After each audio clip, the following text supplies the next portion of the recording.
بابا يبقى تليفون ترى انت بتشرف وما بتشين بالساهل على الشرطه على الشرطه اليوم بتتسلق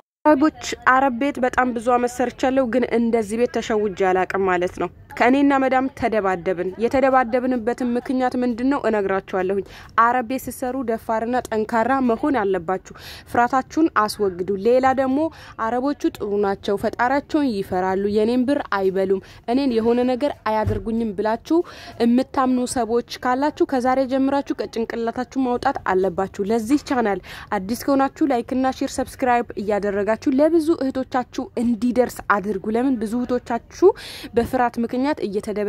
እየተደበደቡ የሚኖሩ ስላሉ ማለት ነው ነገሩ እንደዚህ ነው እዚች ሴትዮ ቤት ስገባ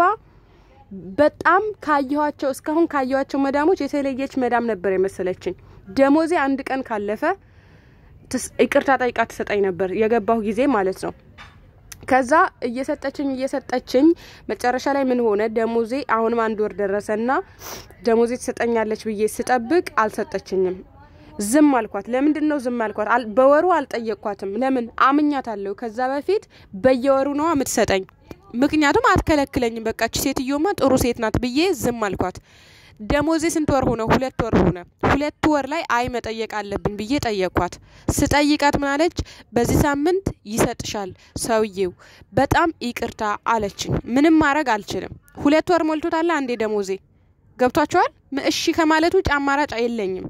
እሺ አልኳት በሳምንቱ የማይነጋ የለምና ነግቶ ሳምንቱ ደረሰ በሳምንቱም ስጠይቃት ቀጣይ ወር አለችኝ ስንት ወር መጣ 3 ወር ድፍን 3 ወር ሆነ ማለት ደሞዜ 3 ወር ከሆነ በኋላ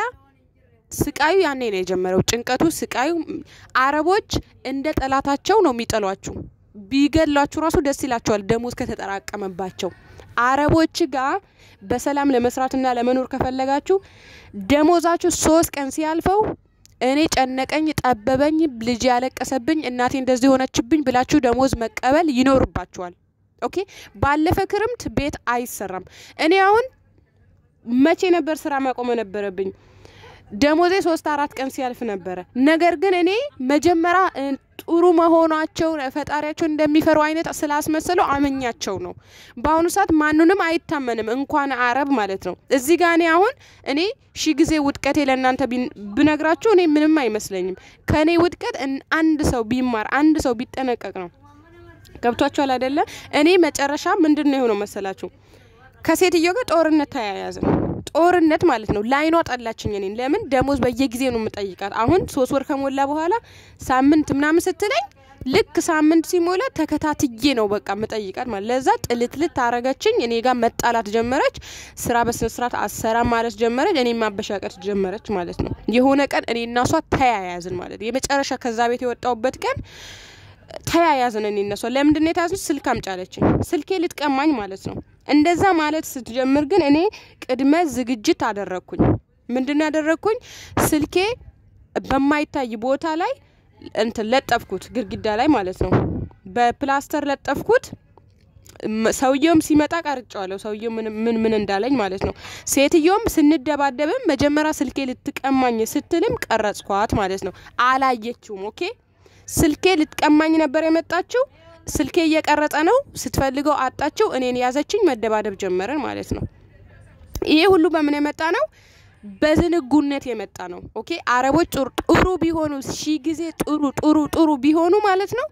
ወላሂ ነው ምላችሁ ደሞዛችሁ አንድ ወር ከሞላ 2 ቀን 3 ቀን ካለፈው ስራ አቁማችሁ ቁጭ ለምን መሰላችሁ ያንድ ወር ደሞዝ ብር ባይኖራቸው ራሱ ተበድረው አምጥተው ይሰጧቸዋል ግን ደሞዛችሁ 2 እና 3 ወር ከመጣ እናንተን እንዴት እናስወጣት ነው የሚለው እንዴት በተለይ ህጋዊ ያልሆናችሁ ልጆች ህጋዊ የሆናችሁ ልጆች በጣም ቀላል ነው ሌቨር ኦፊስ ደውላላችሁ ደሞዝን ከልክለውኛል ትላላችሁ ገብቷችኋል ግን ህገወጥ የሆነ ሰው ደግሞ በጣም ከባድ ነው ፖሊስ ምታመጡ እናንተ ራሳችሁ ሪፖርት ትደረጋላችሁ እነሱ ደግሞ እስከ ጥግ የሚከሳቸው ከሌለ ይሄ ይቀጣሉ ምናምን የሚለው ውሸት ነው ምክንያቱም ማንንም አይከሳቸውም እናንተ ሪፖርት ከተደረጋችሁ ስለእናንተ እዚህ ጋር ማን ነው ጊዜውን አጥፍቶ የሚከሰው ካልተከሰሱ ወደ ፍርድ ቤት ነገሩ በፍርድ ቤት ካልተያዘ አይቀጡም ህገ ወጥ የሆናችሁ እህቶቼ ንቁ ማለት ነው እኔ ፖሊስ ራሱን አምጪ አመጣለው ፖሊስ አመጣብሻለሁ ስትለኝ አምጪ ብያት ነበር ግን እሷም የሌላ ሀገር ዜጋ ስለሆነች ራሷ ካመጣች ስለምትቀጣ አላመጣችም ማለት ነው ደብድቢያት ተደባድበን አላመጣችም ፖሊስ እኔ ደግሞ ከቤት ሊያስወጡኝ አንደኛ ደሞዛችሁ ሳትቀበሉ ማለት ነው ከቤት ንቅርቅ እንዳል ምንም እንኳን ቢያሰቃያቸው እኔ ከዛ ቤት አውጥተው ሊወረውሩኝ ብዙ ነገር አድርገዋል እኔ ግን እንደምንም ብዬ እዛ ቤት ውስጥ በራሴ ፍቃድ ነው የወጣሁት እንጂ እነሱ አላስወጡኝም ለምን መሰላችሁ አሁን ከዛ ቤት እናንተ እዛ ቤት በር ላይ ከወጣችሁ እቃችሁ ምናምን ሰብስባችሁ ራሳችሁ ነው ጥፋተኛ የምትሆኑት እንደው ሌላ ነገር እንኳን ቢያደርሱባችሁ አሁን ይሄ ለህገ ወጦች ሳይሆን ለህጋዊ ነው ህጋዊ ሴቶች ውጭ እንዳትወጡ ደሞዝ ካላችሁ ሌበር ኦፊስ ቀጥታ ደውሉ ለምን ኢቃማ ያለው ሰው በጣም ሌበር ኦፊስ ይረዳል ወዲያውም ነው በሜሴጅ የሚገባላችሁ ክሳችሁ ማለት ነው ገብቷችኋል ሌበር ኦፊስ ላይ ደግሞ ብዙ አስተርጓሚዎች አሉ ቋንቋ ማታውቁ ከሆነ እኔ ሀበሻ ነኝ ምናምን ብላችሁ መናገር ትችላላችሁ ስለዚህ በጣም ተጠንቀቁ ህገ ወጥ የሆናችሁም ሆነ ህጋዊ የሆናችሁም ሆነ ደሞዛችሁ አንድ ወር በቃ 4 ቀን 5 ቀን ካለፈው ስራውን አቆማችሁ ደሞዝ ይስጡ ማለት በቃ የብዙ ወር ደሞዝ ከመበላት ያንድ ወር ደሞዝ መበላት ይሻላል የሚሰጧችሁም ከሆነ ይሰጧችኋል ማይሰጧችሁም ከሆነ ስራችሁን ታቋርጣላችሁ ሌላ ማራጭ ትፈልጋላችሁ ማለት ነው ደሞዝ ግን አረብ ጋር 3-4 ወር ሞልለው ማለት በቃ ምንም አታመጡም ይበላል በተለይ ህጋዊ ካልሆናችሁ ይበላል ብራችሁ ምንም አናመጣማ በቃ ኦሬዲ ህገወጥ መሆንሽን ያቃሉ ምንም እንደማታጪ ያቃሉ ገብቷችኋል እና ህጋዊ የሆናችሁ ደግሞ እስካሁን ደሞዛችሁ 4 ወርና 3 ወር የሚያቆዩባችሁ ሌበር ኦፊስ ደውሉ እላችኋለሁኝ በዛ መልኩ መብት ማግኘት ትችላላችሁ ህጋዊዎች ህገወጦች ደግሞ አደራ ነው የምላችሁ በኔ ይብቃ የምር እኔ እንደዚህ በመናገር እኔ የሚያሳፍረኝ ነገር ምናምን እኛን እየመከርሽ አንቺም እንደዚህ ሆንሽ አው ያጋጥማል ማለት አላህ ያለው ነገር ነው በህይወታችሁ ውስጥ የሚከሰተው ይሄ በንብረቴ በልጄ በቤተሰቦቼ የመጣ ነገር ነው ብሬን የተበላው ማለት ነው አልহামዱሊላህ በርግጥ እንሰጥሻለን ብለውኛል ለምነውኛል ራሴ ነኝ ግን መጨረሻ ላይ እንደውም አልወጣም ከዚህ ቤት ብዬ ማለት ነው በቃ የፈለግሽበት ሰዓት ላይ ቁጭ በይ ቀጣይ ወር እንሰጥሻለን ብለውኝ ነበር ግን እኔ እስከ ቀጣይ ወር መጠበቅ ስላልፈለኩ ደሞዜን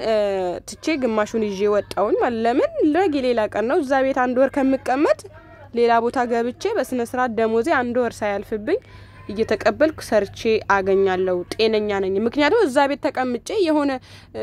እንትን ብታስደግምብኝስ ገብታችኋል ቢያስደግሙብኝ የሆነ ነገር ቢያረጉብኝ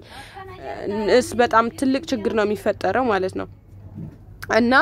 ቀርጬ ቪዲዮ ማስቀምጬ ነበር ቢያንስ የሆነ ነገር ብታደርገኝ